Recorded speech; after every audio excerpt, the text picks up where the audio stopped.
Did you ever have anybody tell you, go jump in a lake? Well, today on Ozarks History, that's exactly what we are going to do. So, are you ready? Let's go.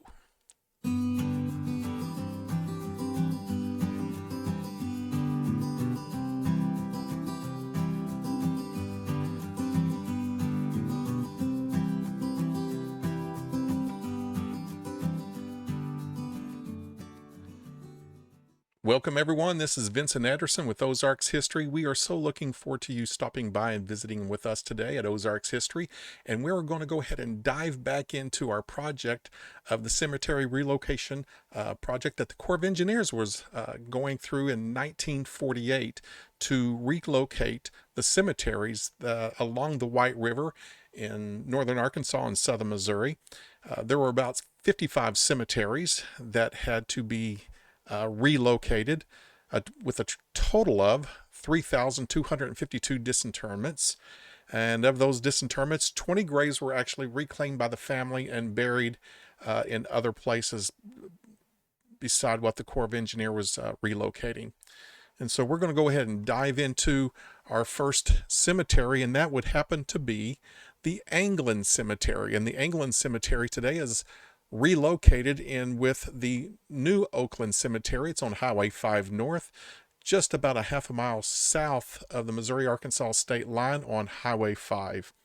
We're going to go ahead and take a look at the Corps of Engineer map. This is a large map of the whole Ozarks, not the whole Ozarks, but the region, the White River region that they were working on for the Bull Shoals Dam to put in the lake.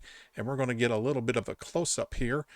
This is what it looks like today. This is Bull Shoals Lake. I went ahead and drew in a yellow line for the channel of the White River flowing all the way down. This is just about where that little arrow is at the bottom right hand side. That's probably about a mile above Bull Shoals Dam. And if we work our way back up into that nice bend at the very top, that whole area right there is Oakland, Arkansas. And if we just head a little bit north, and you'll see the dotted line going up into Missouri, that is actually called the Little North Fork of the White River. Over near Norfolk, Arkansas, that would be going up there to the Norfolk Dam. That would be the Big North Fork of the White River. So we have the Big North Fork and the Little North Fork. And the Little North Fork heads on north up across the Missouri-Arkansas state line through a couple places that might be familiar. Be Pontiac, Missouri, and on up to Theodosia, Missouri.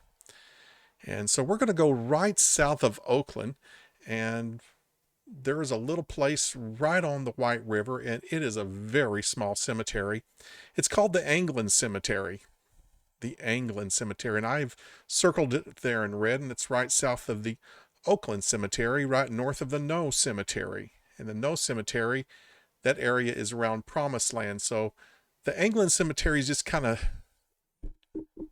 it's just kind of placed right in the middle between Oakland and Promised Land.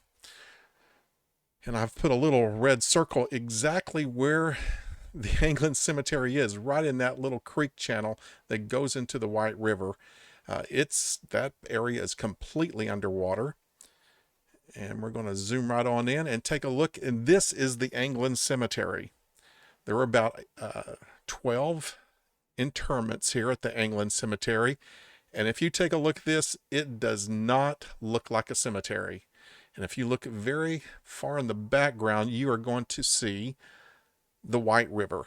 And so when the White River was flooded to create the Bull Shoals Lake, this whole area would be underwater.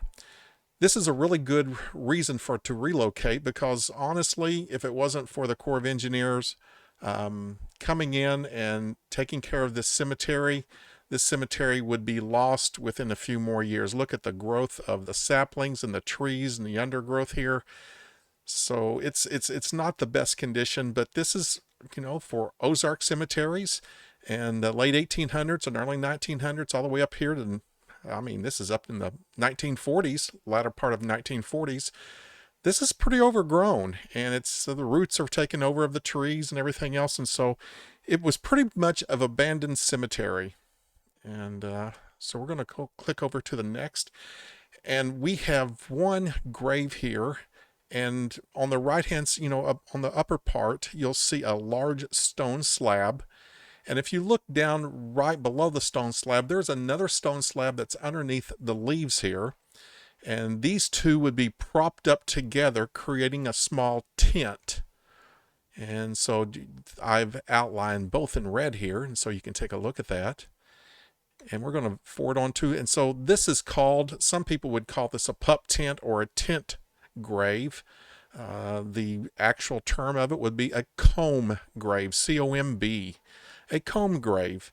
And so a comb grave works out very well to protect the body if the area is really rocky and you cannot, dig a grave 6 feet down.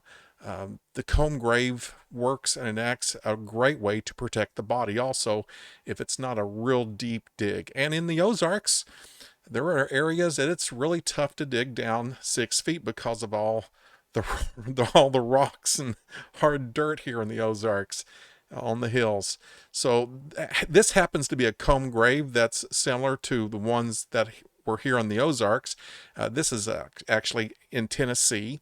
In Tennessee, I've done some research. There are actually 17 different counties in central eastern Tennessee that are heavily populated with comb graves. And if we start looking back at our families who migrated to the Ozarks, they come from these 17 counties, which I think is pretty cotton picking and interesting. And if you take a look at there, those can be assembled and create another comb grave. The comb grave that all of us, I'm thinking, what in the world's a comb grave? I mean, you comb your hair? No, I actually think, and I'm trying to find the exact terminology why they call it a comb. The best thing I could think of, it's like a rooster's comb. It kind of jacks and sticks up on the head over the body, and so it's a comb grave. And for those who call it a tent or a pup tent, that's quite all right. But the terminology, if you start looking it up on the internet, you'll see tent graves sometimes. But comb graves, if you start researching comb graves, that's the one that comes up a lot. This was just a very small portion of what I was wanting to show you today. We're going to go in and look at some more cemeteries. And next time, I'm going to start going through books that I have found that have been pretty interesting for research, giving context for cemeteries and graves.